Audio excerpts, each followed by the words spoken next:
Get ready for the dictation. Start.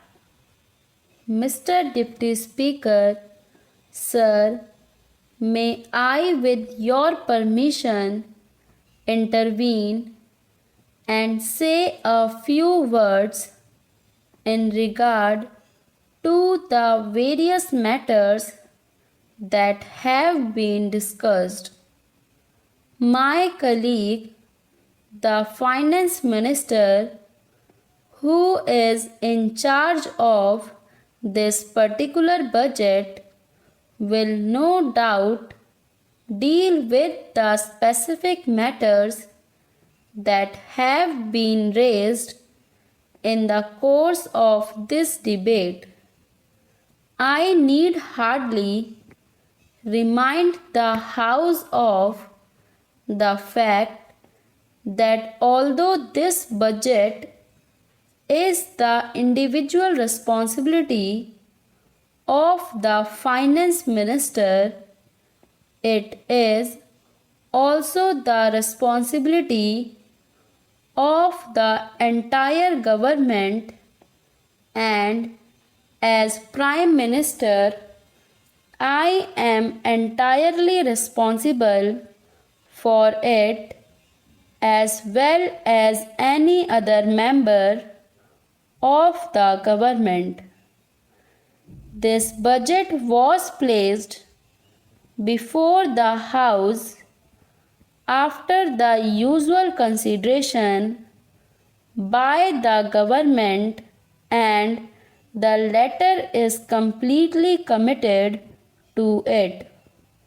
That does not mean that we are not willing to consider any new proposals. We certainly are, so long as the basic structure of the budget is not affected. My friend, the Honorable Professor Shah, pointed out various difficulties in the way of a debate here and in the way of consideration of the budget proposals. He pointed out how little could be done in the allotted time. I am in complete agreement with him in this matter. If there are any practical proposals which would enable us to give more time for the consideration of these problems, either formally or informally, I am quite sure that the Finance Minister will gladly consider them.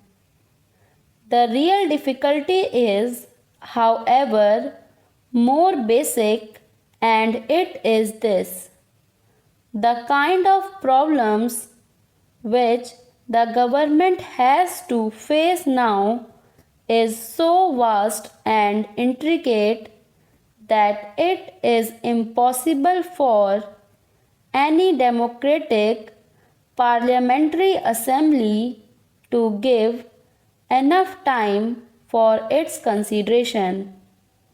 It is just a question of time.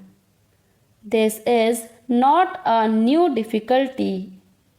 I remember that long debates on this subject took place in a country like the United Kingdom, where they found that they could not get along with what is really the 19th century procedure in this 20th century of continuous crisis, social problems, and international problems. So, even parliamentary procedure in the United Kingdom has gradually changed and many matters are left more to the committees than to the House itself. Usually, a principle is decided by the House and its working out is left to committees. The House cannot find time to consider everything. That is a difficulty inherent in the situation. If we can find a remedy for it, it will not only be good for us, but maybe we will be setting an example for other democratically inclined countries who are seeking such remedies. In spite of the fact that Parliament is in continuous session, it is not able to find time to consider in detail all the important matters that come up. We have, in fact, much less time because we are not in continuous session.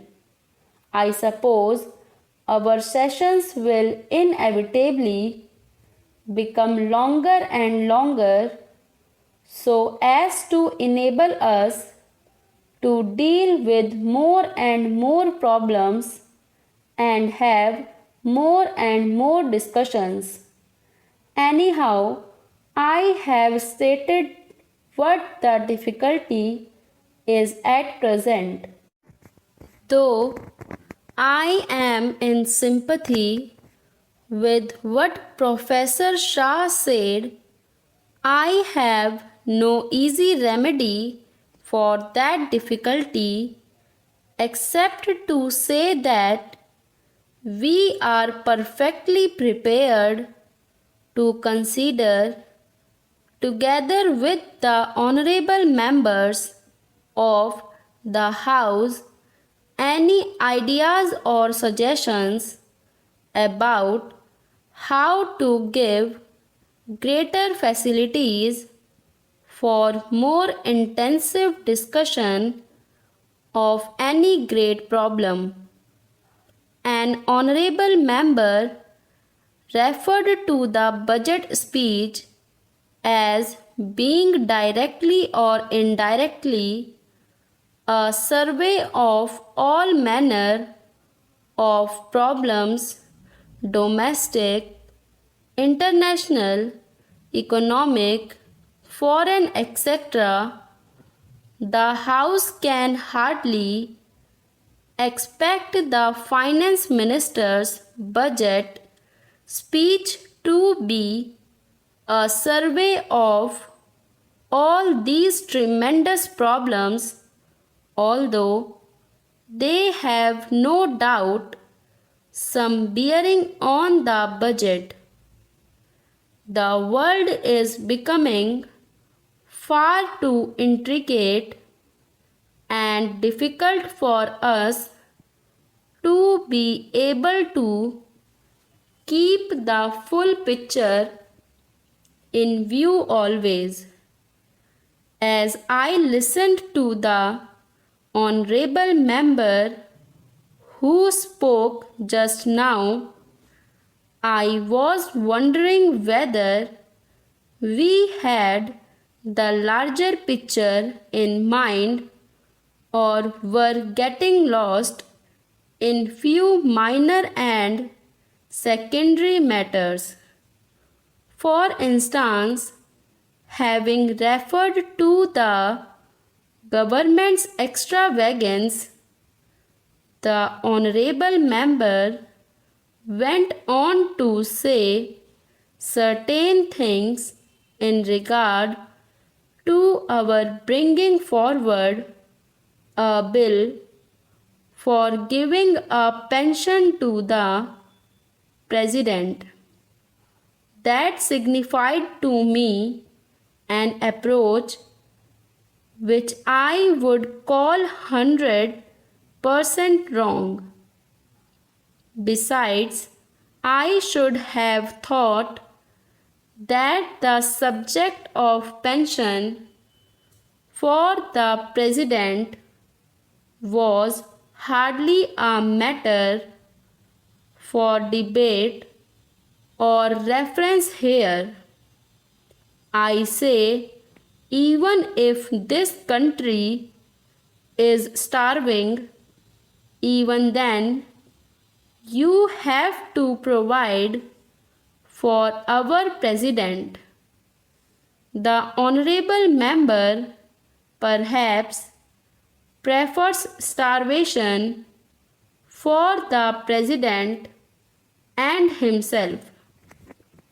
I certainly will not stand in his way, but we are considering graver matters than this, and the fact that such points are raised shows that we are not looking at the problems. We do not seem to be thinking of the vast problems that we are faced with and have to wrestle with, the vast problem of the country's economy in relation to the world's economy.